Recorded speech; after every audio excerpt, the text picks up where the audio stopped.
tarde, amigos. Estamos na Sebrae com muito prazer recebendo o nosso amigo Thiago Santana, presidente da Abrafac.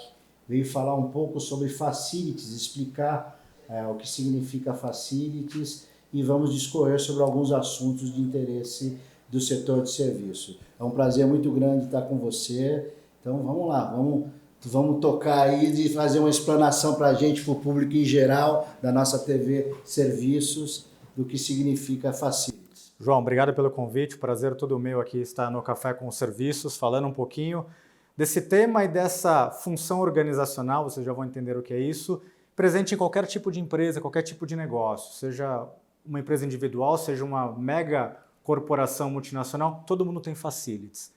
O que é facilities? Facilities é a função organizacional que ela integra os ambientes de trabalho, as pessoas e os processos, dentro de qualquer tipo de construção, seja ele um hospital, um banco, uma indústria, com qual objetivo? Melhorar a qualidade de vida das pessoas e melhorar a produtividade dos seus negócios. Através de que forma? O guarda-chuva das atividades que estão dentro da palavra facilities envolve todos os serviços de apoio para que as organizações produzam melhor e sejam mais rentáveis. Então nós estamos falando, por exemplo, dentro de uma grande instituição financeira. Quando você entra numa agência bancária, você precisa que os caixas eletrônicos estejam funcionando, que tenha uma energia elétrica por trás, que tenha uma rede de dados operando, que um ar-condicionado para um data center esteja funcionando, que tenha segurança, que tenha limpeza, ou seja, todas essas atividades de apoio ao negócio principal do banco, que é a gestão de recursos, quem faz não são as instituições financeiras. Elas delegam isso a outras empresas e outras pessoas que estão ligadas ao setor de facilities. E quem são estas pessoas? São tanto empresas quanto profissionais especializados na prestação deste tipo de serviço, que por serem dedicados a essa atividade hoje conseguem fazer os mesmos atividades, os mesmos trabalhos de forma muito mais eficaz e, como eu comentei lá atrás, gerando muito mais recursos e muito mais produtividade e, consequentemente, lucratividade para os seus contratantes, para os seus negócios. Onde a Abrafac ela se insere neste meio? Ela é uma associação que congrega o desenvolvimento dos profissionais atuantes nesta área e das empresas que prestam serviços, os mais diversos serviços, também dentro deste segmento. E qual que é o propósito dela? Por que ela é tão importante esta aproximação, este bate-papo aqui hoje, João? E essa conversa com o público em geral, porque é um dos maiores negócios que quase ninguém conhece. O setor de facilities hoje ele movimenta mais de 100 bilhões de reais no nosso mercado, ele emprega mais de 3 milhões de profissionais, então um pouco mais de 3% da nossa força de trabalho está de alguma forma envolvida com o negócio de facilities, e a gente fala muito, João, que ela é extremamente estratégico, porque ela envolve 3 aspectos fundamentais de qualquer negócio. Número 1, ela é responsável pela segunda maior linha de despesas de qualquer organização. Quando você coloca junto serviços de limpeza, manutenção, energia elétrica, toda a operação necessária para um negócio rodar, via de regra, ela é a segunda maior linha de custos. 2, ela é responsável pela infraestrutura. Se o ar-condicionado não funcionar, os negócios param. Se a energia elétrica não funcionar, você não consegue sacar dinheiro num banco. 3, que é o mais importante.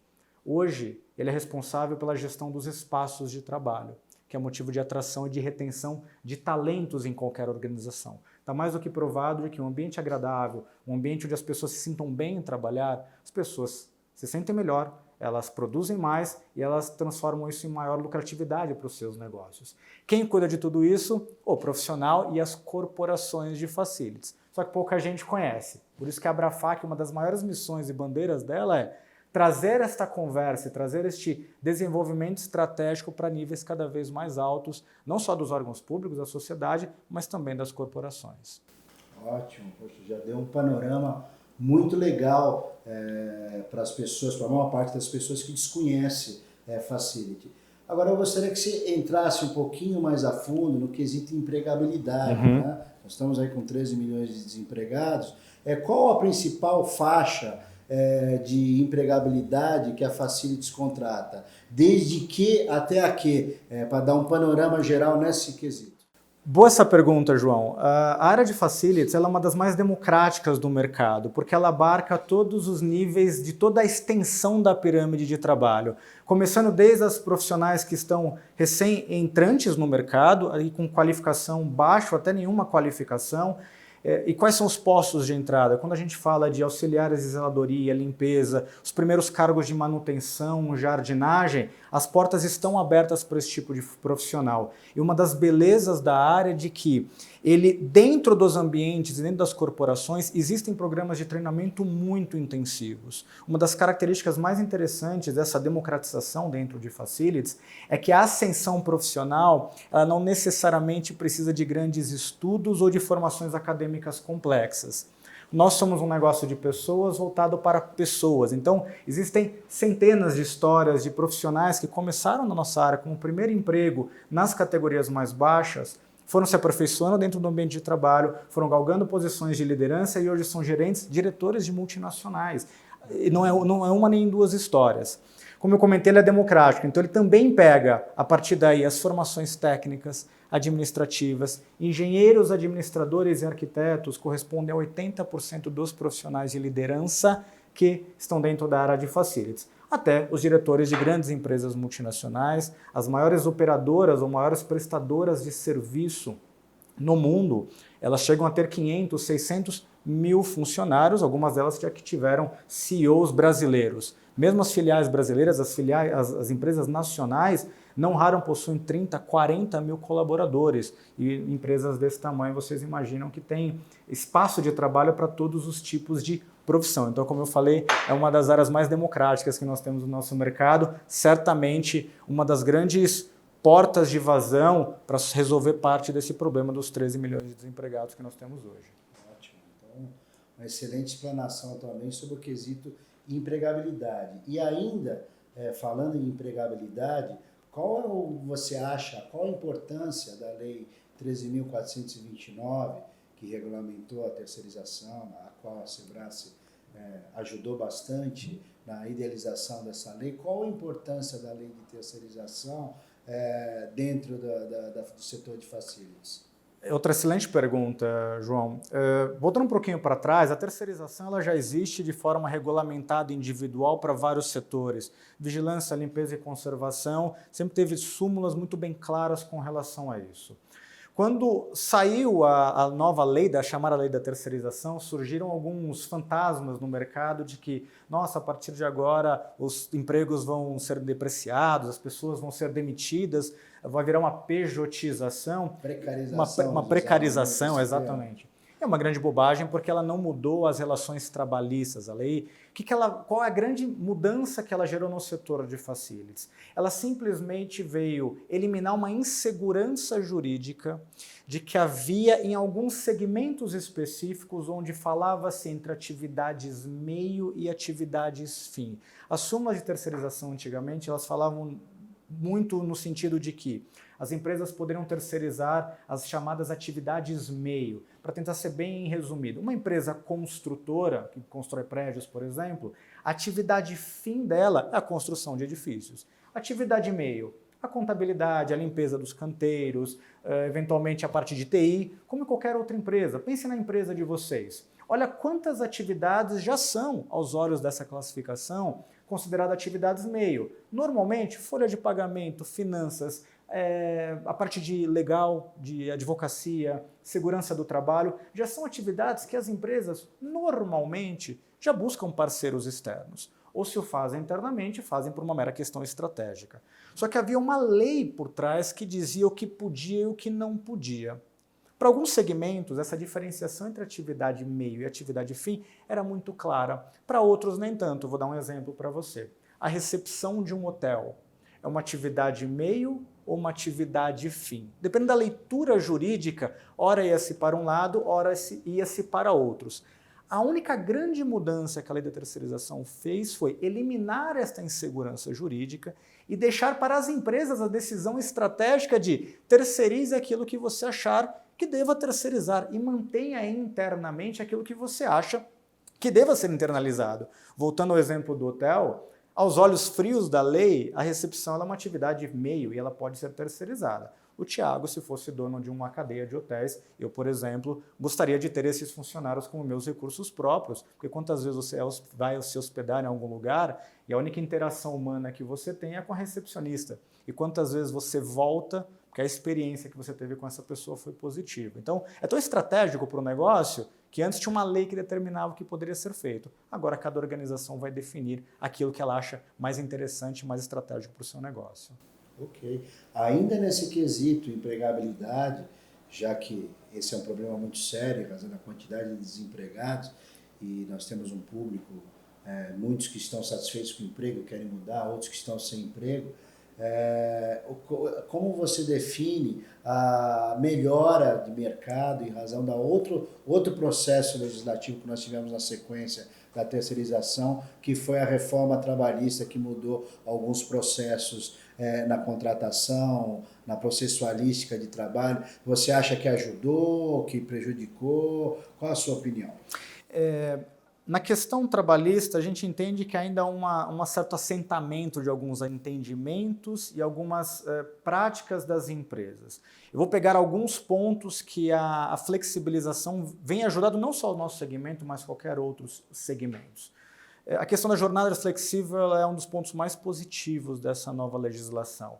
Primeiro porque a base da estratégia do mercado de facilities é você levar a mão de obra na quantidade e no tamanho necessário para cada um dos clientes. Quando você terceiriza, por exemplo, uma atividade de jardinagem, é porque fatalmente você não tem a necessidade de ter um jardineiro o tempo todo, a jornada de trabalho completa.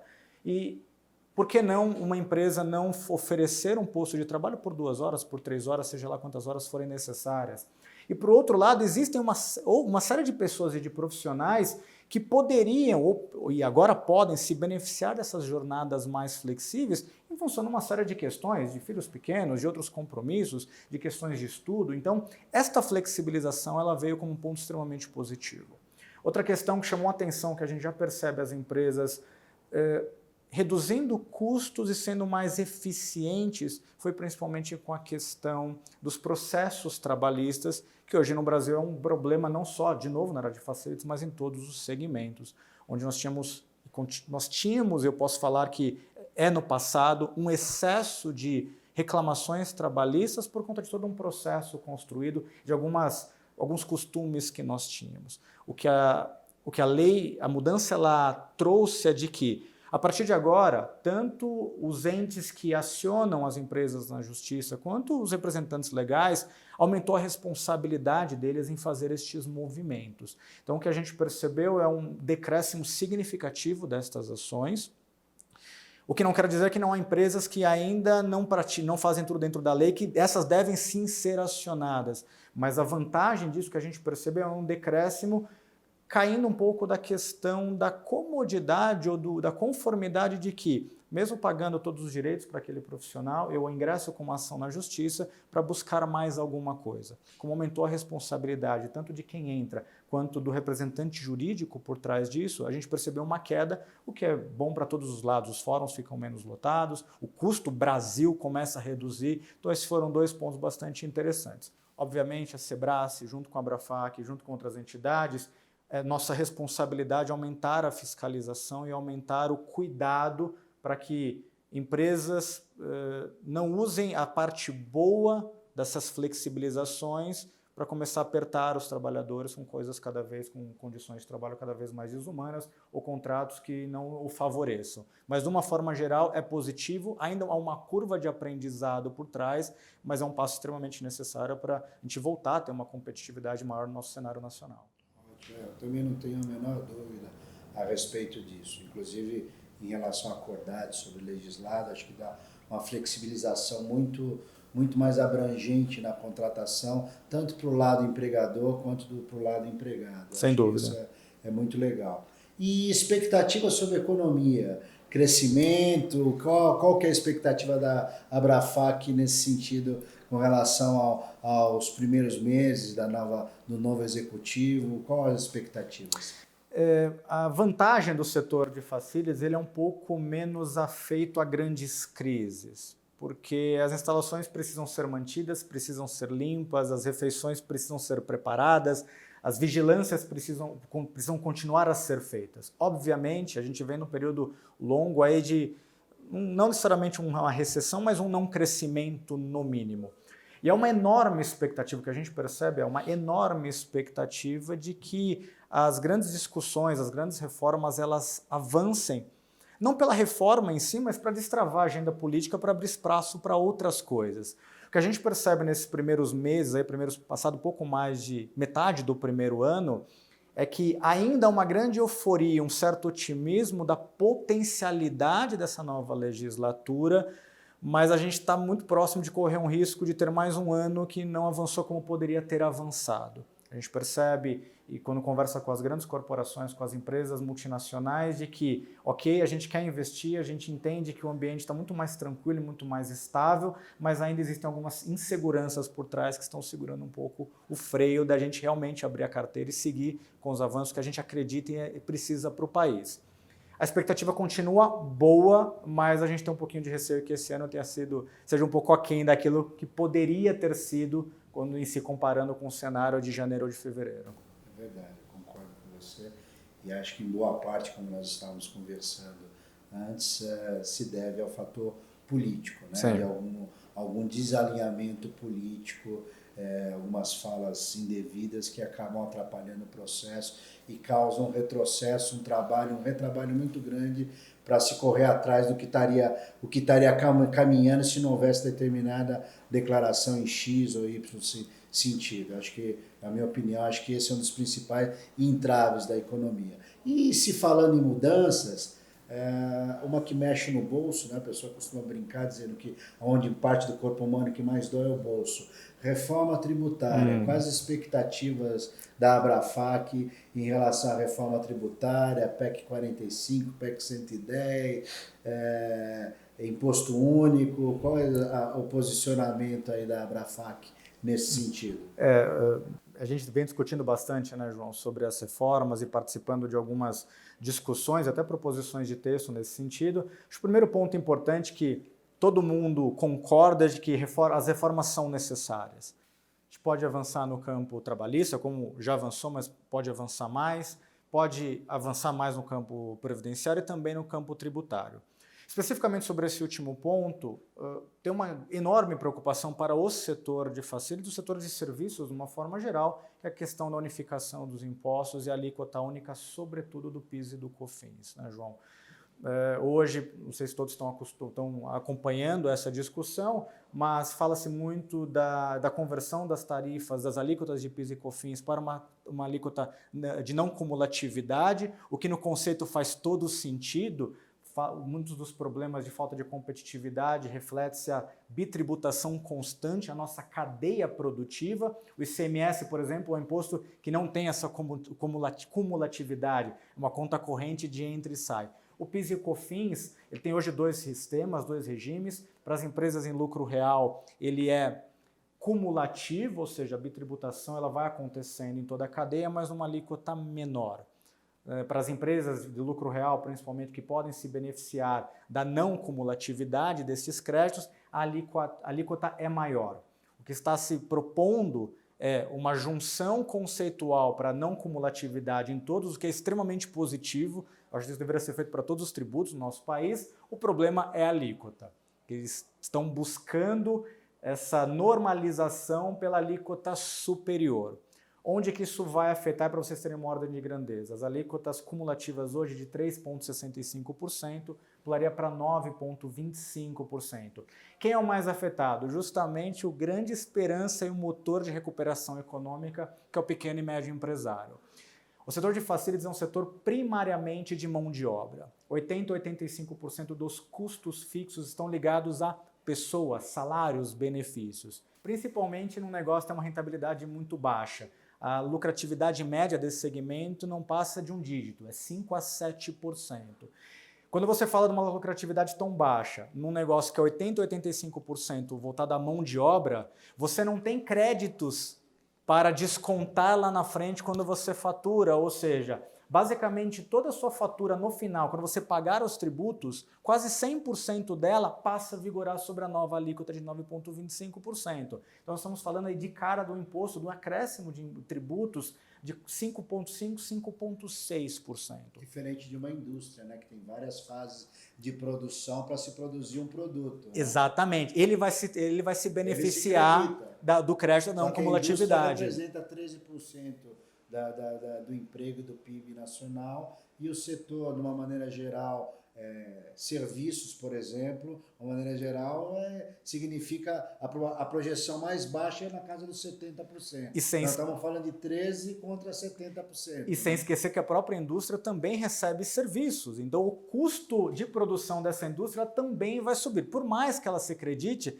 mas de alguma forma ela vai ter que repassar isso no preço final. Então, a grande preocupação para o consumidor final, para as indústrias, para os governos, para quem compra, para vocês que estão assistindo para nós. Exatamente. Então, a nossa grande preocupação, ela não é só uma preocupação setorial, longe disso, mas certamente este aumento, esse incremento que vai pegar os pequenos e médios ou quem tem aplicação primária de mão de obra, que muitas vezes são empresas gigantescas, de 20, 30 mil funcionários, mas que seguem nesta mesma proporção de 80% a 85% dos custos com a mão de obra, ele não tem de onde se acreditar. Então ele não tem outra opção, num mercado de lucratividade tão baixa, senão repassar estes custos para os seus consumidores finais, que são os atacados, que são as indústrias, e isso vai ser repassado para o consumidor, para vocês na ponta, sobretudo num ambiente de negócios onde cada vez mais a gente vende serviços. O Brasil hoje cada vez mais é um mercado de serviços. Então, serviços sobre serviços, a cadeia vai ser muito prejudicada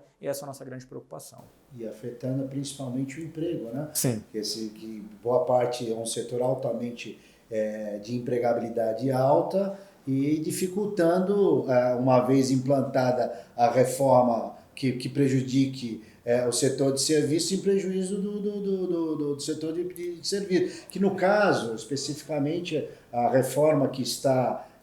existem duas reformas para o telespectador perceber, é a PEC 45 que está na Câmara e a PEC 110 do Senado. Essas duas PECs trabalham em cima dessas compensações que nós serviços não temos e que infelizmente vai acabar, caso seja aprovada nos moldes que está, prejudicar o consumidor final. Você concorda com o que eu falei? Sim, perfeito, João. E sobretudo no momento de estagnação econômica. Uma coisa é você buscar uma reforma, e de novo, as reformas são necessárias, unificação de tributos é uma bandeira que a gente vem levantando há muito tempo, há uma série de processos que ganham com os tributos unificados e regras mais claras. O momento não poderia ser pior, desemprego em alta, uma estagnação econômica, onde a retomada passa muito pelo microempreendedor, pelas pequenas empresas, pelos negócios locais e a forma como esta parte da reforma está tratando, ela vai atacar diretamente esse setor, esta parte da economia que poderia ser um dos motores de recuperação. Então, o momento não poderia ser mais inadequado para uma proposta como essa. Exatamente. E ainda com repasse de preços, como eu insisti, ao consumidor final e gerando inflação, que a inflação, aumento de inflação atinge exatamente as camadas mais carentes da população. Bom, e para finalizarmos, qual o recado que você pode dar para o nosso telespectador final no quesito empregabilidade, responsabilidade social? Qual o recado da Abrafac para o nosso telespectador? Eu vou dividir em dois recados finais. Primeiro recado para você, profissional, você, pessoa física que está buscando uma qualificação, buscando uma mudança no seu mercado de trabalho. Leia mais sobre o que é o Facilities, acompanhe a Abrafac nas nossas redes sociais, através do nosso site www.abrafac.org.br. Você vai ver a enormidade de quantidades e conteúdos que são produzidos para você, de repente, buscar uma nova carreira, uma nova oportunidade. Participe dos nossos eventos. Como eu falei, é um dos setores mais democráticos do nosso mercado, tem espaço para todos os tipos de profissionais e de formações. E para você, empresário, lembre-se dos 3 aspectos que são tão estratégicos na gestão de Facilities. Gestão da infraestrutura, o segundo maior custo e o espaço de trabalho, que hoje é motivo de atração e retenção de talentos. Você talvez poderia não saber, mas a sua empresa, não importa o tamanho, ela tem Facilities sim. Procure saber mais como otimizar estes recursos, como obter mais vantagens através das melhores práticas que você pode ter na gestão dos seus serviços internos, que consequentemente vai trazer maior atratividade dos profissionais dentro da sua organização, maior satisfação dos seus clientes e certamente maior lucratividade. Esses são os 2 grandes recados finais aí, João, que eu deixo para o nosso público. Muito obrigado, Thiago, por estar aqui conosco, nesse Café com Serviços, a TV Serviços Sebrae. Foi uma honra muito grande estar com você. Prazer é todo meu, e é uma João. honra muito grande a Sebrae contar com a Abrafac no rol de associados, somando esforços com a gente nessas lutas em comum. Muito obrigado. Prazer é todo nosso. Até a próxima, João. Até a próxima. Obrigado.